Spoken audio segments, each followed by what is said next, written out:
पाप मोचनी एकादशी व्रत कथा।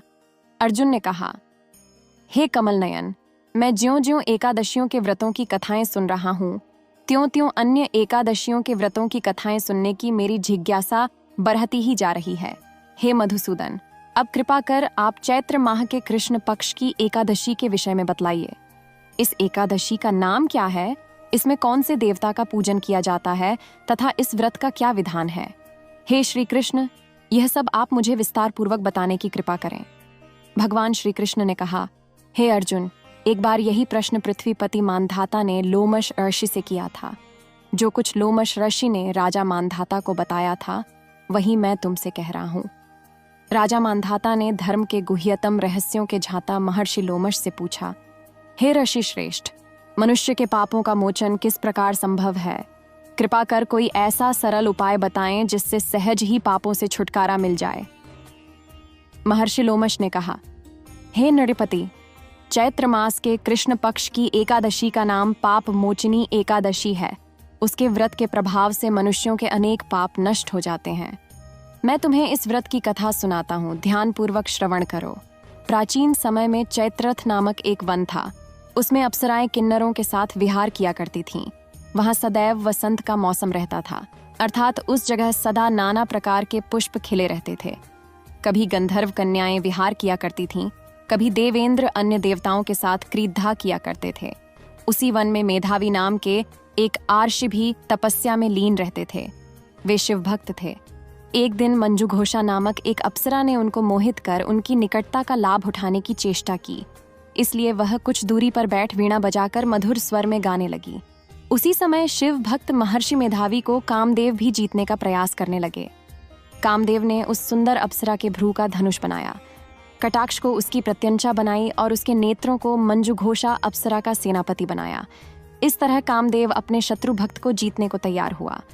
उस समय महर्षि मेधावी भी युवावस्था में थे और काफी हृष्ट-पुष्ट थे। उन्होंने यज्ञोपवीत तथा दंड धारण कर रखा था। वे दूसरे कामदेव के समान प्रतीत हो रहे थे। उस मुनि को देखकर कामदेव के वश में हुई मंजू घोषा ने धीरे धीरे मधुर वाणी से वीणा पर गायन शुरू किया, तो महर्षि मेधावी भी मंजू घोषा के मधुर गाने पर तथा उसके सौंदर्य पर मोहित हो गए। वह अप्सरा मेधावी मुनि को कामदेव से पीड़ित जानकर उनसे आलिंगन करने लगी। महर्षि मेधावी उसके सौंदर्य पर मोहित होकर शिव रहस्य को भूल गए और काम के वशीभूत होकर उसके साथ रमण करने लगे। काम के वशीभूत होने के कारण मुनि को उस समय दिन रात का कुछ भी ज्ञान न रहा और काफी समय तक वे रमण करते रहे। तदुपरांत मंजू घोषा उस मुनि से बोली, हे अर्षिवर, अब मुझे बहुत समय हो गया है, अतः स्वर्ग जाने की आज्ञा दीजिए।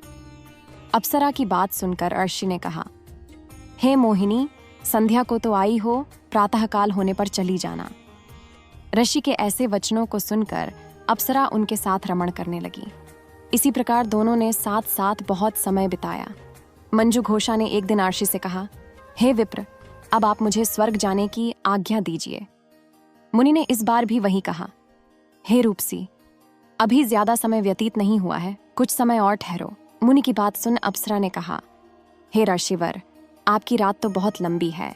आप स्वयं ही सोचिए कि मुझे आपके पास आए कितना समय हो गया। अब और ज्यादा समय तक ठहरना क्या उचित है? अप्सरा की बात सुन मुनि को समय का बोध हुआ और वह गंभीरता पूर्वक विचार करने लगे। जब उन्हें समय का ज्ञान हुआ कि उन्हें रमण करते 57 वर्ष व्यतीत हो चुके हैं, तो उस अप्सरा को वह काल का रूप समझने लगे। इतना ज्यादा समय भोग विलास में व्यर्थ चला जाने पर उन्हें बड़धा क्रोध आया। अब वह भयंकर क्रोध में जलते हुए उस तपनाश करने वाली अप्सरा की तरफ भ्रिकुटी तान कर देखने लगे। क्रोध से उनके अधर कांपने लगे और इंद्रियां बेकाबू होने लगीं।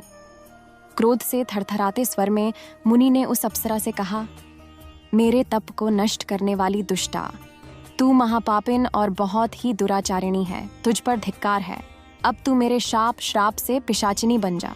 मुनि के क्रोधयुक्त शाप श्राप से वह अप्सरा पिशाचिनी बन गई। यह देख वह व्यथित होकर बोली, हे ऋषिवर, अब मुझ पर क्रोध त्याग कर प्रसन्न होइए और कृपा करके बताइए कि इस शाप श्राप का निवारण किस प्रकार होगा।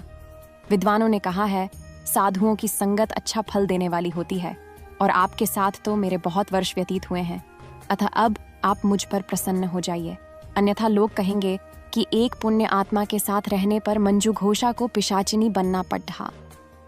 मंजू घोषा की बात सुनकर मुनि को अपने क्रोध पर अत्यंत ग्लानि हुई, साथ ही अपनी अपकीर्ति का भय भी हुआ, अतः पिशाचिनी बनी।